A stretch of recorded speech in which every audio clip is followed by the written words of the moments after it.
The first step in the production of Zhengshan black tea is picking and withering. If we consider Zhengshan black tea as a work of art, it is a masterpiece achieved through the harmony of nature and human effort, made possible by the unique ecological environment of Wuyishan National Forest Park. Wuyishan is at a high altitude with low temperatures.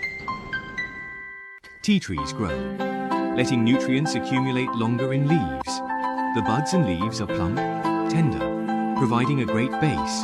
Zhengshan black tea has strict raw material requirements.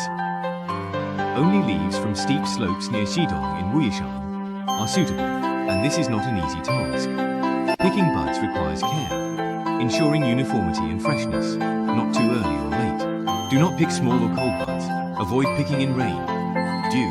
Process same day. This is to prevent loss of internal substances like amino acids. After picking, buds and leaves are carefully selected by experienced old tea masters. Only tea buds meeting standards can undergo the withering process. In spring, with more rain and higher humidity, measures taken to overcome impact of weather. Improving efficiency and quality involves the processes of sun withering and indoor heated withering, which are crucial steps in forming the unique qualities of Zhengshan black tea. Withering helps in the formation of aromatic compounds. During this process, catechins gradually oxidize to form the flavors. This process creates the golden color of black tea soup as proteins decompose to amino acids, boosting the fresh flavor of tea. Soluble sugars increase, contributing to the concentration and sweetness of tea soup, while free caffeine content rises, making tea even fresher.